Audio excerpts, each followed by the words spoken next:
Hello, welcome to Adepticos Online. We're looking at Module 6, Power of the overall learning journey of how to lead, and we're looking at Step 2, Practical Power. Practical power matters because leaders need to understand how to predict and project their power sources. In a rapidly changing world, just because you're powerful today doesn't mean that you'll be powerful tomorrow. You need to preserve your ability to exert controlling influence, and the way that you do that is by safeguarding your power sources and understanding how to project power into the world.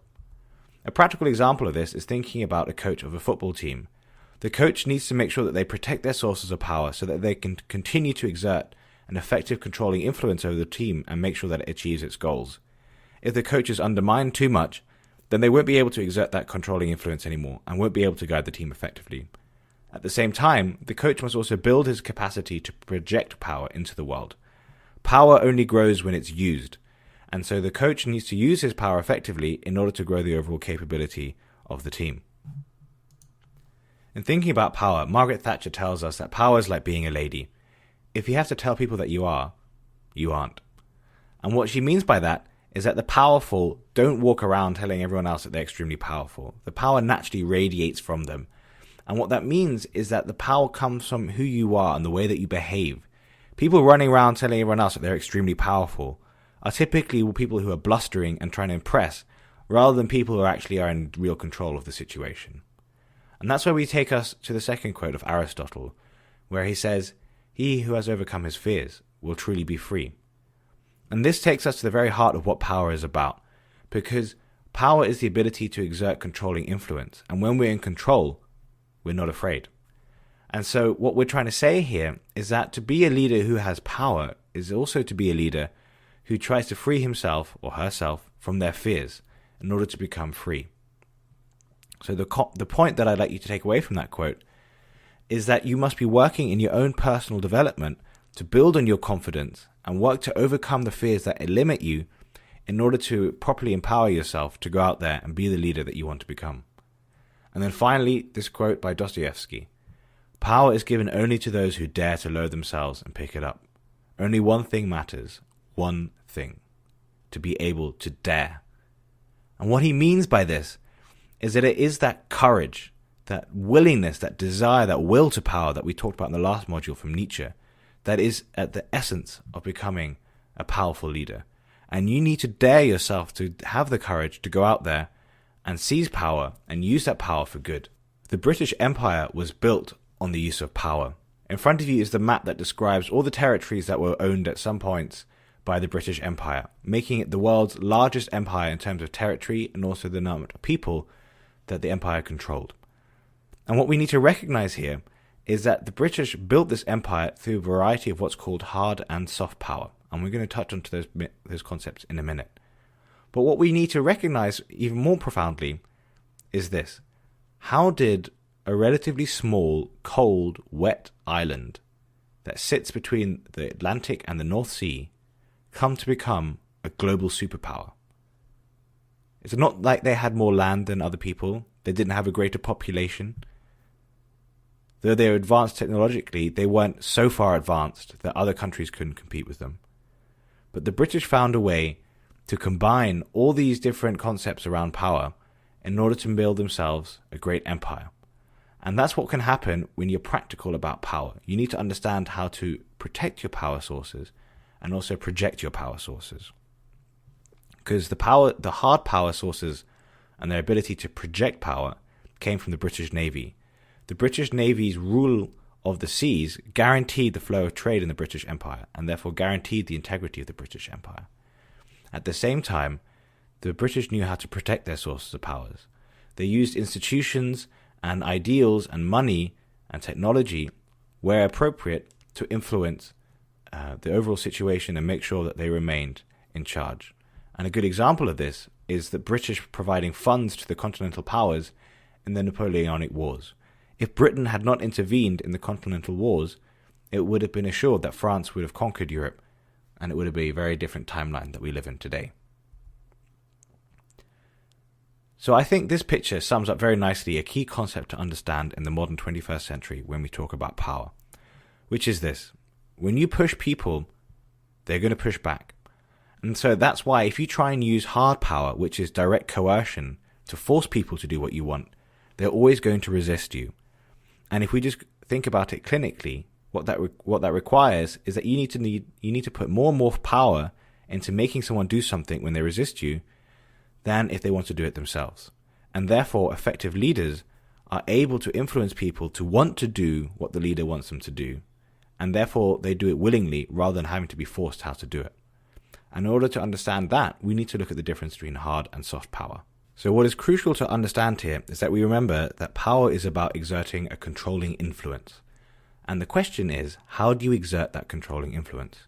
The classical, traditional way of doing that is through direct power. And that's by simply being stronger than someone else and forcing them to do what you want to do. But in contrast, we have something called soft power.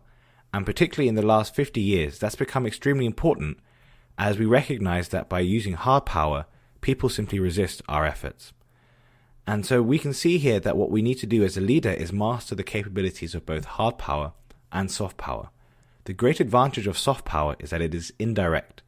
That means that you're working with people to want the same thing as you by shaping their preferences and perspectives, whereas the hard power approach relies on dominating the opponent in order to do what you want. A good example of this is to think about war.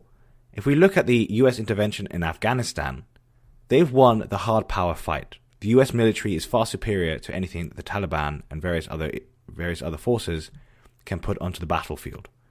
But that doesn't mean that the United States and its allies have won in Afghanistan. They need now to win the battle of soft power, which is of influence, which is how do you work with the local people to shape their preferences, to move away from the Islamist extremism that they used to support under the Taliban. And that's the real challenge in the modern day world, finding the right balance of both hard power and soft power. And what we will find is that hard power is relatively straightforward, but the key challenge is soft power. And the thing that I want to emphasize from those different points in front of you is to look at what the overall point of these two concepts is. Hard power, in the end, is about ensuring survival and security, whereas soft power is about peace and prosperity. It is important to recognize that as a leader, you need both. You can't simply just say, I'll just use soft power, because there will come times when you'll be so threatened that you need to fight for the existence of your organization or your team, and that's where hard power comes in. But simply using hard power is not enough to reach the stages of peace and prosperity.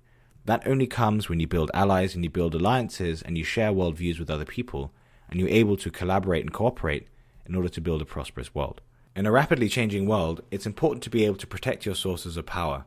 Just because you have hard and soft power today doesn't mean that you'll have it tomorrow. So maintaining the viability of your power base is crucial to ensuring the overall success of your ability to control and influence the situation around you.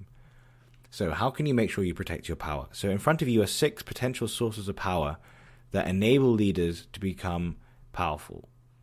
The first is assets. So this refers to things such as money or equipment, and a good example of that is Japan using its soft power after World War II to rebuild effective relationships with its Asian neighbors.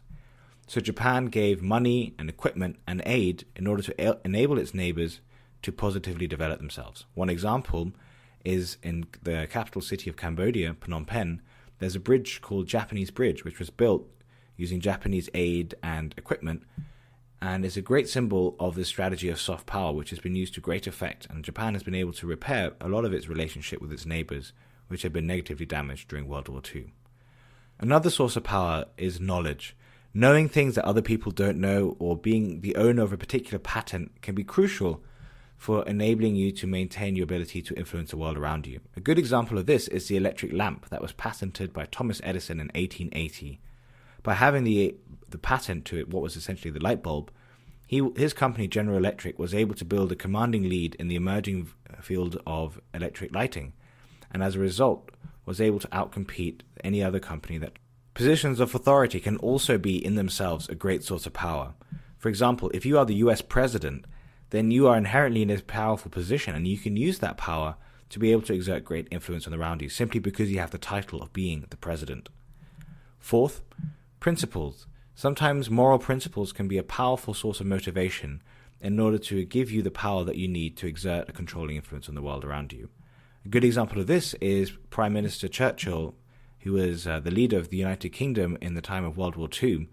had the principle of never surrender. So even when the UK faced its greatest threat under Nazi Germany, it was still able to look to its values of never surrendering and always continuing the fight to be able to inspire the local people and enable the country to keep going and eventually become a victor in the overall conflict. A fifth concept of a source of power is your processes and procedures. So everyone talks about Apple's, fantastic products, but actually one of the key reasons why Apple is so successful is it has developed with its partners, such as Foxconn, a sophisticated manufacturing capability. And that means it's able to often out-manufacture its competitors, and that gives it a crucial advantage and therefore a source of power to be able to exert a controlling influence in the world of business. But your people can also be a great source of power. A good example of this would be if you have a superstar in your football team. If your superstar is able to consistently score goals, then that's going to be a very powerful capability that enables your team to be successful. So making sure that you can attract superstars and also make sure they stay with your team is an important part of maintaining the overall capability of your team. So in summary, these are just 6 popular concepts in terms of looking at sources of power. There are others as well. What's important is that you are mindful of what your sources of power are and that you protect them in order to maintain your overall power levels. So in contrast to protecting your power, it's also necessary to be able to project your power. So the reason why projecting power is important is, first of all, you actually need to use your ability to exert influence if you are actually to achieve influence. So you must project your power to actually manipulate the world around you and influence it towards achieving your goals. The second thing is that you gain more power by using the power that you already have. So you can think of it as the phrase of use it to grow it. By using your power, you're able to accumulate more power if you do so wisely. And a good way of thinking about that is the chain of causation that you can see in front of you. So first of all, you have to start with the source of power. That's the black box on the left. Then the next thing to think about is how strong of an influence does that source of power enable you to exert. So to keep things simple, we'll imagine that our source of power is money. So basically, the question that we have to ask ourselves is, what is the strength of influence that our money can exert on other people? And that will depend on how much money that we have, for example. If we only have $100, well, there's a relatively small amount of influence that we can exert with $100. If we have $100 million, then we can exert a lot more influence on the world around us. So the first thing to think about when projecting power is how strong is the influence that you can exert with your current power source. The second thing to think about is what is the range of that influence. So what we can think about here is, for example, a military capability. So range is important because just because you have a source of power doesn't mean that you can actually project it around the world so easily. So a good example of this is to compare the Chinese military with the US military. Though the two armed forces have lots of tanks and planes and guns and so on and so forth, the Chinese military is actually rather limited in its capabilities of deploying anywhere around the world. It's largely limited to its Asian sphere of influence. In contrast, the United States military can deploy anywhere on the planet pretty much within 24 hours, and as such has a much greater range of influence and can therefore exert a much greater influence and potential around the world. The third thing that we need to think about is what is the diversity of capabilities that our source of power allows us. And here again, it's useful to think in military terms. We might have a very strong army in terms of only having, a lot of tanks, but that's very limited to ground warfare. We don't have a lot of diversity in our power source. In contrast, for example, and again we'll use the United States military, it has the capability of a strong navy, a strong air force, and a strong army, as well as a whole host of other capabilities, such as in cyber warfare. So the key point to recognize here is that you might have a source of power, but sometimes you have to use the right tool to get the right result. And simply sending in tanks is not necessarily the right answer if what you need is a submarine or a plane. Fourthly, we have to consider the concept of effective communication and control. It takes time for decisions to be made. It takes time for those decisions to be communicated. And all that time delay reduces the ability to effectively be in control of the overall situation or source of power. So it's very important to make sure that you're minimizing the delay between making decisions and having those decisions communicated to the relevant people, and that those decisions are then enacted. The longer the communication delay, the less effective communication and control you really will have. Finally, the capacity to sustain influencing power. So again, we can look to the military to understand this concept. Just because you can put an army in a different country doesn't mean you can maintain that army in the country.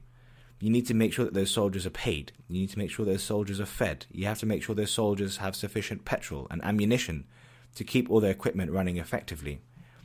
And this is where one of the greatest challenges is not to simply have something that's powerful, but to maintain it at a level where it can actually be powerful.